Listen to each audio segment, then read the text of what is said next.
Hey everybody, this is Craig Cottle, Director of Nature Blind School for another Tomahawk Tuesday. I read this story a long time ago, and I believe it comes from Hawaii, and there's a lot of history that goes along with the story, but I really like it and I'm going to adapt it for our use here today. The thought is when a child is born in Hawaii, that they're given a bowl full of light, and that throughout their life, any number of things happen to them. And it might be something like they go to school and they fail a test. So something happens and puts a rock into that bowl. It causes the light to be a little less dim.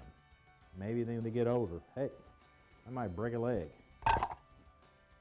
And in so doing, their light gets extinguished a little bit more.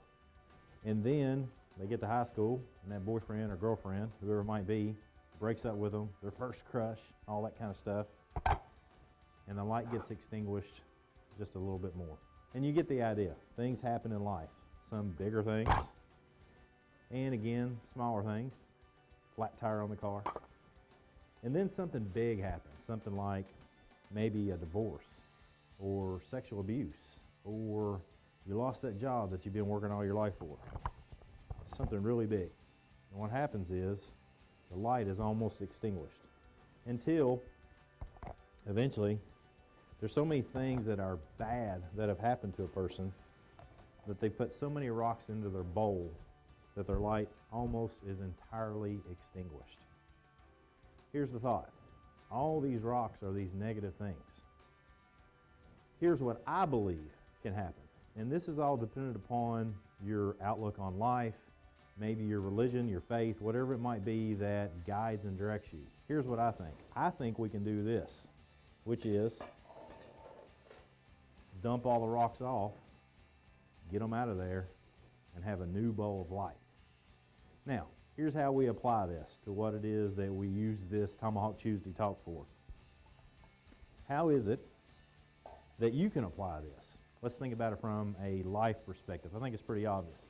We all have bad things that happen to us, and we can allow them to continue to get into our bowl and get into us, get into our life. And in so doing, we extinguish our light. And you know people like this. You can see people. They just don't have the radiance that maybe they did when they were a child. And you know some children who live in terrible conditions that you can see their light is already being extinguished.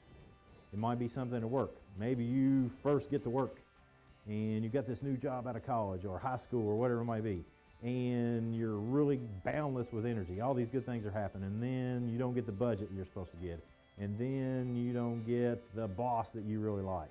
And this can be somebody that works as a CPA. This could be somebody that works as a sanitary worker. All these jobs are incredibly important, but we can allow these bad things to go into our bowl and extinguish our light.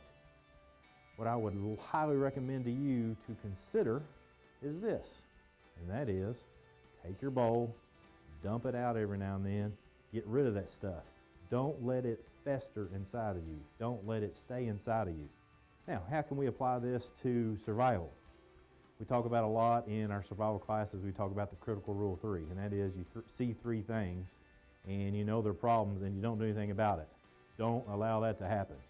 When things start getting to the point where it feels like they're insurmountable, it's time for you to not let those things reside in you. Don't let them force a mental breakdown.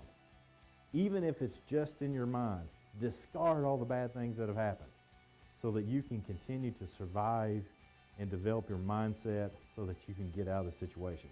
Some of those things might be small rocks. You took a wrong turn on the trail. Some of them might be big rocks. Somebody drowned on a canoe trip that you love dearly. That's a huge rock. That will help bring you down. But at times you've got to dump this stuff out so that you can make your way out. As always in Nature Blind School, come on, join in. Let's learn together.